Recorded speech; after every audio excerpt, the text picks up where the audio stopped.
Opo, maraming salamat po sa Diyos, kapatid na Eli, kapatid na Daniel. Magandang gabi po sa lahat ng ating panauhin na nakikinig sa atin sa gabing ito sa ating pong Bible Exposition. Dito po sa Kuala Lumpur, Malaysia, isa po sa ating mga bisita, si Ginang Evelyn Mina, isang Katoliko, ay magtatanong po sa inyo, Brother Eli. Magandang umaga, Brad Eli. Magandang gabi kay Brad Daniel sa Apalit. At magandang araw sa lahat ng mga kapatid sa buong Kapuluan. Maswerte po ako na napili ako sa magtatanong kay Brad Eli na napapakinggan ko po siya simula pa nung June 2014. So yung pagkakataon ko po na to, meron po akong tanong. Bago po yung tanong ko, sasabihin ko, sasalaysay ko muna sandali, nag-aayon sa aking tanong. Meron po akong kapatid na mali ng landas, na bumalik siya sa magandang asal sa pamamagitan ng relihiyon ng Mormons. So, ang tanong ko po, ano po ang medyo malapit na relihiyon sa iglesia ng Diyos? Ang una ko pong tanong. Ang pangalawa ko pong tanong, yung failure po, dahil po ba sa maling relihiyon o kulang siya sa pananampalataya? Yun lang po, Brad Eli. Alam nyo kapatid, dapat i-classify po yung failure na sinasabi nyo. What failure? Because there are people who can be considered successful but are spiritually bankrupt. Failure. Meron pong ganun eh. And that is one truth that we have to accept. It is a truth. Apocalipsis 3:17. Sapagkat sinasabi mo, ako'y mayaman at nagkamit ng kayamanan, at hindi ako nangangailangan ng anuman, at hindi mo nalalamang ikaw ang aba at maralita at dukha at bulag at hubad. Ipinapayo ko sa iyo na ikaw ay bumili sa akin ng gintong dinalisay ng apoy, upang ikaw ay yumaman, at ng mapuputing damit, upang iyong maisuot, at upang huwag mahayag ang iyong kahiyahiyang kahubaran, at ng pangpahid sa mata, na ipahid sa iyong mga mata, upang ikaw ay makakita. Kapatid, meron tao, ang sabi ng Apokalipsis, sabi niya, ako'y mayaman, hindi ako nangangailangan ng anuman. Pero ang assessment sa kanya ng Diyos, he is spiritually bankrupt. Sabi kasi ng Diyos, hindi mo nalalaman na ikaw ay aba, maralita, dukha, bulag, at hubad. In spite of the fact na ang paniwala niya, he is fulfilled. He have everything in life. But the God, the most powerful God who knows everything in a person, says, you are wretched, you are miserable, poor, blind, and naked.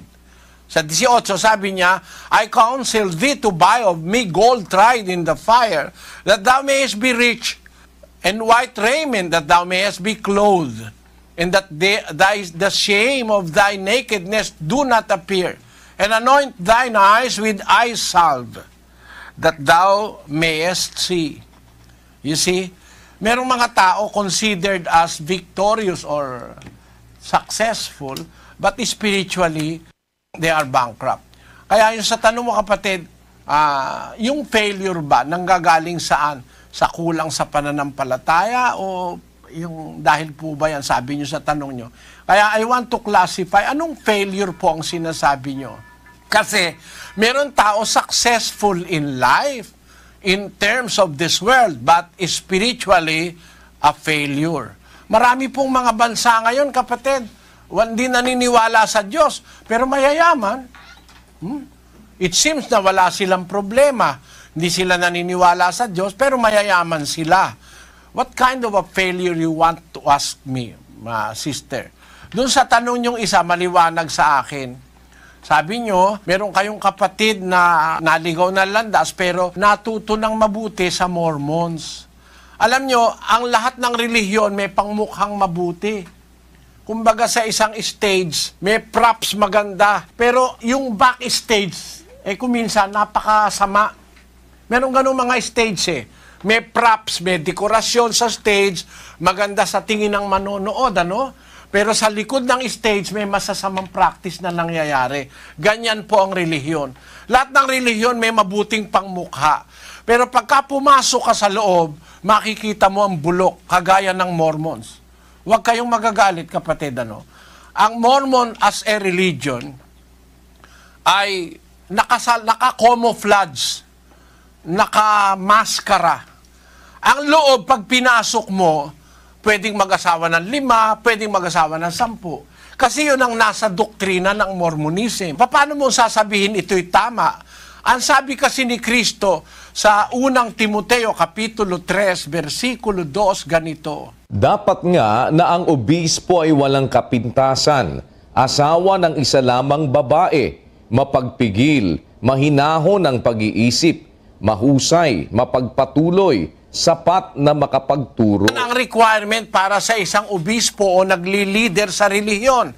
Paano mo ngayon sasabihin na yan tamang relihiyon? Pero naka-camouflage yan na sila raw ay saints. Sila raw ang latter-day saints. Bawal uminom ng kape, bawal uminom ng tsoklate, masama raw ang kape, masama raw ang tsoklate. Maganda ang panlabas. Pero kung nagsusuri ka, lalo na yung mga siyentipiko, mga doktor, hindi mo mapapaniwala basta-basta sa Mormons. Masama raw ang kape. Ang findings ng science ngayon maganda nga ang kape. Ang kape maraming antioxidant. Huwag mo lang lalagyan ng asukal. At saka ng cream, maganda ang kape.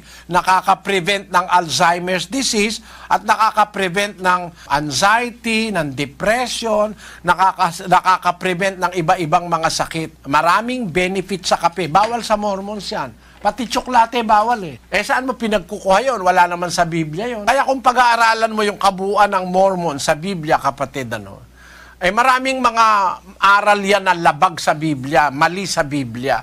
Ang katunayan, yung mga kapatid naming mga Mormons, saksi dyan No? Kaya umalis sila sa Mormons kasi napatunayan nilang ang aral mali. Biro mo, mag-asawa ka ng 10. Sasabihin mo, tama yun. Sa Biblia, bawal yun Isa lang ang asawa, isang panahon, isang asawa. Diyan, pwedeng mag-asawa ng sabay-sabay, 10. Pagka tumagal-tagal na yung kapatid mo, siguro matutuklasan niya rin yung mga sikreto dyan.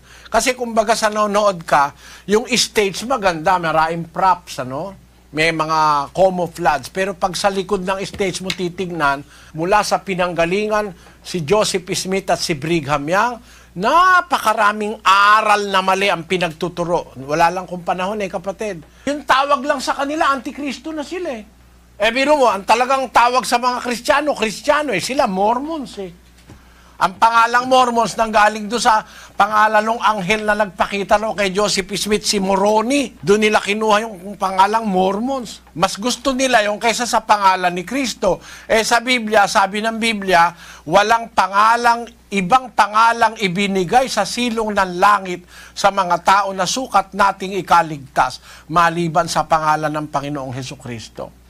Maraming aral yan na kontra. Ngayon, ang masasabi ko sa iyo, kapatid, doon sa tanong mo, dahil yung kapatid mo nagbago ng landas, maaaring nakakita siya ng maganda. Hindi naman natin masisisi yung sa kapatid mo. Nakakita siya ng magandang pangharap, yung pangmukha, yung camouflage. Pero matutuklasan niya rin pagdating ng araw kung anong klaseng relihiyon niyang Mormons. At naniniwala ako na kung yung kapatid mo ay naghahanap ng katotohanan, matutuklasan niya yung kanyang napasukan na yan. Siguro maaaring matulungan natin siya pag binigay natin sa kanya yung mga maling aral ng Mormons. Marami kasing maling aral yan Kagaya nung aral na si Adan daw ang Diyos. Si Adan daw yung matanda sa araw. Si Adan daw yung Miguel Arcangel. Marami liku-likong aral yan. Di ko lang sa iyo mapapatunayan agad ngayon dahil mangangailangan ng maraming oras, kapatid. Babasahin natin ang mga publications nila. Pero sinasagot ko lang yung mga tanong mo. Ngayon, kung ang failure ay dahil ba sa kulang sa pananampalataya o hindi masasabing kung may failure ay kulang na sa pananampalataya. It depends on what kind of a failure it is. Is it a spiritual failure or is it a worldly failure? Marami kasing klase ng failures in life. Pero masasabi ko sa iyo, no, merong mga tao na in the terms of the world, they are successful people, but they are failures in the sight of God. And in the Bible also, it tells us that there are people who are regarded to be great people, but in the sight of God, they are abominations. Let us read 16:15 in Tagalog and in English, Brad Daniel. At sinabi niya sa kanila, kayo ang nangagaaring ganap sa inyong sarili sa paningin ng mga tao. Datapwat nakikilala ng Diyos ang inyong mga puso, sapagkat ang dinadakila ng mga tao ay kasuklam-suklam sa paningin ng Diyos. Wala ng mga tao kasuklam-suklam sa Diyos eh. Basahin natin sa English. And he said unto them, Ye are they which justify yourselves before men, but God knoweth your hearts. For that which is highly esteemed among men is abomination in the sight of God. Merong kabanalan, kapatid, na pakitang tao lang eh. Kaya yun ang kasuklam-suklam sa Diyos kasi pakitang tao lang eh. Hindi naman tunay na kabanalan. Ganyan po. Kaya maraming iglesia ngayon ganun eh. Tanong nyo sa akin, ano bang malapit na relihiyon na medyo malapit sa iglesia ng Diyos? Wala pong malapit na relihiyon sa iglesia ng Diyos. Nakabukod tangi po yung iglesyang nakasulat sa Biblia. Sa iglesyang nakasulat sa Biblia na iglesia ng Diyos, walang malapit na relihiyon ngayon, pagkalalayo po. Bakit? Dahil sa aral. Ang maraming aral ngayon, imbento ng mga tao, hindi galing sa Diyos. Sana po naunawaan nyo, ibig kong sabihin, kapatid na Evelyn. Naunawaan ko po yun lahat. Dahil yung sa failure po, meron po akong tiyahin na marami po siyang pagsubok na nagpalit po siya ng ibang relihiyon. Kaya naisama ko po siya sa mga tanong. Dahil kung para ho sa akin, ang mga pagsubok, pag binigay po ng Diyos, yun po ay kaya nyo. Basta, ang pananalig nyo po nasa Kanya. Ganon din po, kahit konti, yung nanay ko po is iglesia ng Diyos noong pong una, na iglesia ng Diyos ng Haliging Suhay po. So, ako po, ang Katoliko, medyo nagkahiwalay-hiwalay po kami na yung sinasabing failure, yun nga po ang naano ko sa tiyahin ko. So, sa ngayon pong napapakinggan ko, sa totoo lang ho, marami ho akong natutunan sa Iglesia ng Diyos sa ilang buwan ko pong pakikinig sa inyo. Sana po kung loloobin na mapunta po ako sa lugar na pinalalagyan po ng Iglesia ng Diyos. Maraming salamat po, Brad Eli. Sana po ang inyong pagtuturo ay maglaong pa ng matagal. Salamat po. Salamat po, kapatid na Evelyn. Salamat sa Diyos. Kaawaan ka naman ng Panginoon, kapatid. Ano? Yung sinasabi mo na failure nung iyong kamag-anak dahil nagpalit ng pananampalataya. Alam mo, kapatid, hindi natin maia-attribute sa pagpapalit ng pananampalataya yung failure o yung success ng isang tao. Gaya nga ng nakikita natin yan, generally speaking, mas maraming successful na hindi naniniwala sa Diyos. Kaya nga dumadami ateista ngayon eh. Ang hindi nalalaman ng tao, si Satanas pwedeng magbigay ng material success sa tao.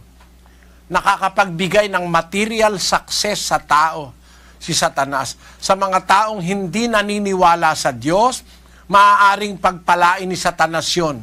Dahil si Satanas ay may kapangyarihan. Kaya kung hindi tayo matalino spiritually, baka akala natin tinanong mo sa ating bansa, kapatid, merong isang successful billionaire sa Pilipinas. Ang kanyang kaluluwa ay pinangako niya kay Satanas Nung nag-uumpisa siyang magnegosyo, sabi niya kay Satanas, pag ako nagtagumpay, iyong kaluluwa ko. Ipinagtiwala yung kanyang kaluluwa kay Satanas.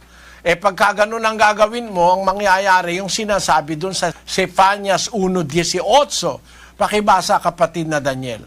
kahit ang kanilang pilak o ang kanilang gintuman ay hindi makapagliligtas sa kanila sa kaarawan ng kapuotan ng Panginoon, kundi ang buong lupain ay masusupok sa pamamagitan ng apoy ng kanyang paninibugho, sapagkat wawakasan niya, oo, isang kakilakilabot na wakas nilang lahat na nagsisitahan sa lupain. Ang iyong gauge, yung material wealth, you are lost. Kasi sabi ng Diyos kahit ang kanilang pila, kahit ang kanilang ginto, hindi makakapagligtas sa kanila sa kaarawan ng kapuotan ng Panginoon. Kaya sabi ni Kristo sa Mateo, makamtan mo man ang buong sanlibutan.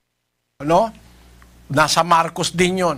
Ano mapapakinabang ng tao? Makamtan man niya ang buong sanlibutan. Hindi Pilipinas lang, buong sanlibutan. Kung mapapahamak naman ang kanyang buhay. Kaya hindi wealth ang pinag-uusapan bilang success. Hindi prestige, hindi honor, hindi glory among men. Ang tagumpay, pwede sa pulubi. Si Lazaro nagtagumpay Hindi siya nagnakaw, nag-aabang lang siya ng mumo na nahuhulog doon sa dulang ng mayaman. Meron pa siyang sakit, di gumagaling. Hinihimuran pa ng mga aso. Baka yung nakahimod na aso na impeksyon na toda si Lazaro, patay. Pero ang sabi sa Biblia, pagkamatay ni Lazaro, dinala siya sa sinapupunan ni Abraham. Yun namang mayaman na hindi man lang siya binigyan ng pagkaing maayos, napunta naman sa paghihirap. Kaya hindi ang success na nasusukat dahil marami kang pera. Sabi ng Diyos kasi, makamtan mo man ang sanlibutan, buo, mapapahamak naman ang buhay mo, ikaw aawa ka naman. Ayun po ang ibig kong sabihin, kapatid na Evelyn, at sana samahan ka po ng Panginoon. Patuloy ka pong makinig sa aming mga itinuturong doktrina.